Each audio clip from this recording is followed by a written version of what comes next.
Cet homme qui jusqu'à là, jusqu'à la veille, si vous voulez, n'était pas un homme, mais une chose, une marchandise, un bien meuble, le lendemain de l'abolition, est devenu un travailleur au service de son maître, qui était toujours l'ancien maître. Donc de cela vient le fait qu'encore aujourd'hui, les conséquences sont d'une actualité complètement inadmissible. Est-ce que selon vous, il y a vraiment des répercussions de cette histoire coloniale maintenant, actuellement, dans le présent? Est-ce qu'il y a des traces? Ah oui, il n'y a pas de question sur ça. Moi, avant de commencer cette recherche, j'ai eu la chance de pouvoir voyager dans 2 pays d'Afrique et après dans 2 pays aux Caraïbes. Et avant, je connaissais, comme on connaît tous un peu l'histoire, mais pas précisément. Et là-bas, j'ai vu que les gens, j'étais très bien accueillie, mais beaucoup de gens sont matériellement pauvres.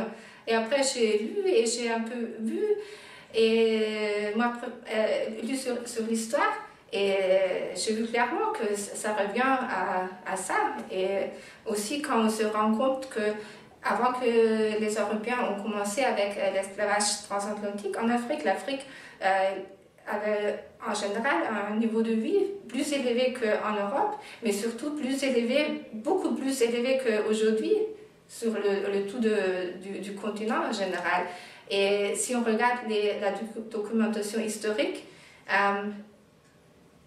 il n'y a pas vraiment de marge de doute que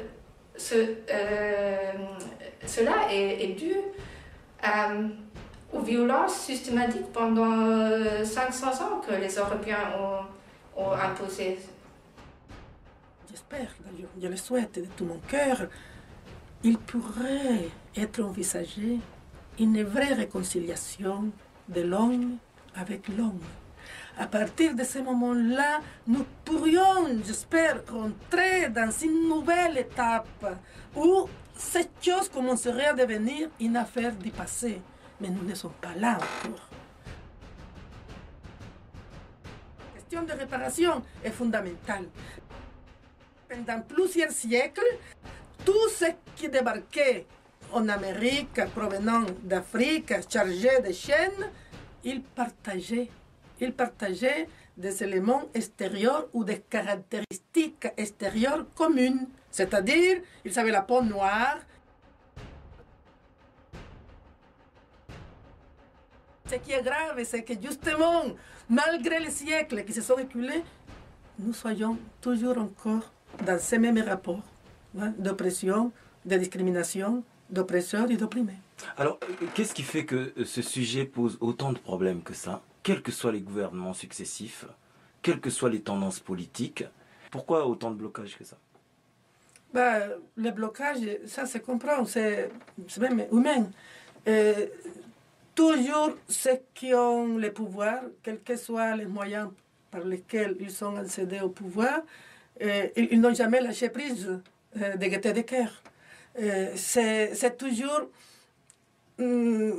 moyennant un rapport de force qu'on peut parfois réussir à rétablir un peu la justice ou la balance de la justice.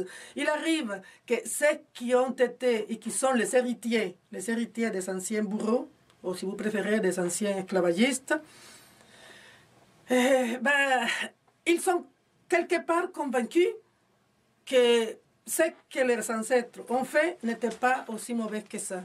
Qu'il y a eu de mauvaises choses, il y a eu des choses qui n'auraient pas dû être, mais il n'y a pas eu que de mauvaises choses.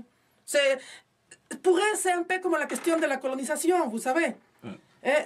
Parce qu'après tout, à l'époque, l'esclavage, c'était accompagné de la domination coloniale. Donc, il faut savoir que la domination coloniale, non seulement en France, mais dans tous les anciennes puissances colonialistes, la domination coloniale a toujours été perçue comme quelque chose qui, bon, avait un peu parfois des injustices, mais il n'y avait pas que des injustices.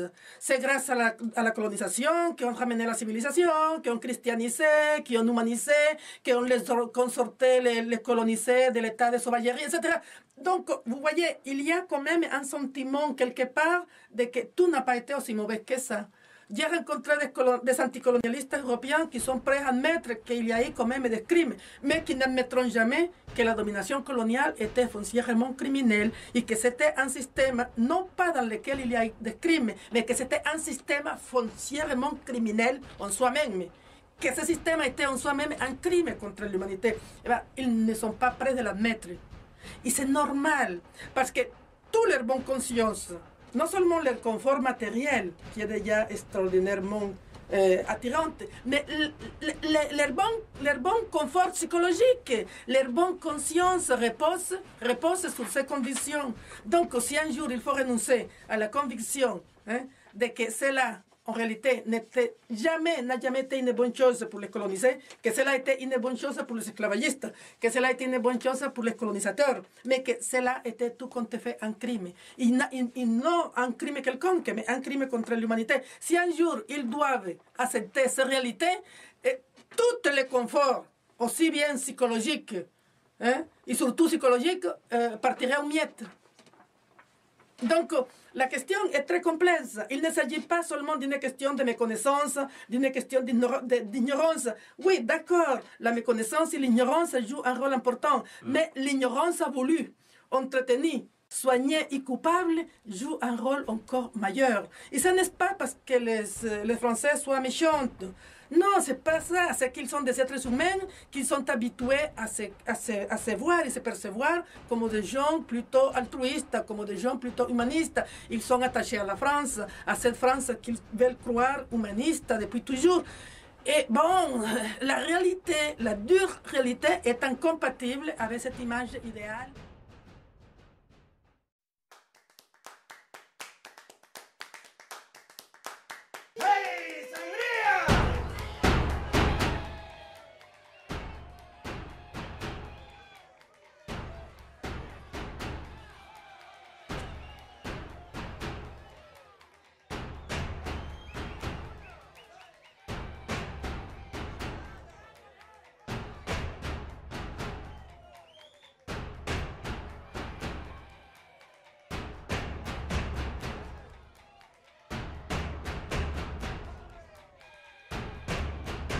Dans l'imaginaire collectif, dans la représentation collective des gens, on est encore sur ces territoires sont perçus de manière coloniale.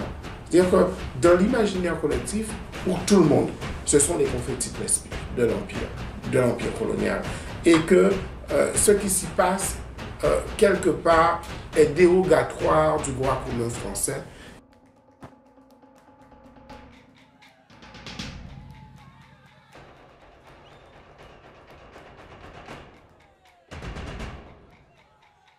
La 8e édition, elle s'appelle maintenant Semaine anticoloniale et antiraciste.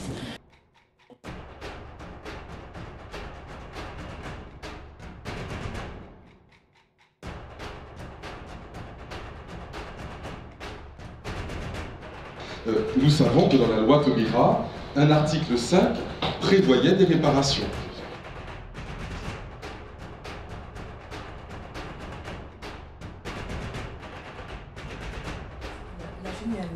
Et l'histoire de ma famille et la connaissance de moi-même, ça c'est quelque chose de personnel.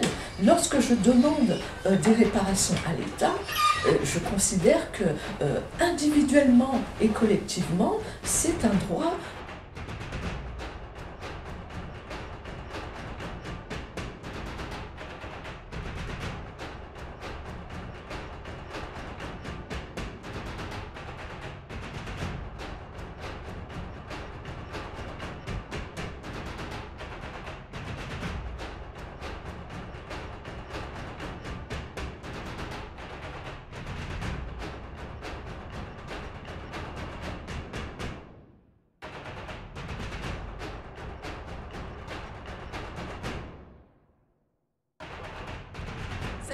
cet homme qui jusqu'à la veille, si vous voulez, n'était pas un homme, mais une chose, une marchandise, un bien meuble, le lendemain de l'abolition, est devenu un travailleur au service de son maître, qui était toujours l'ancien maître.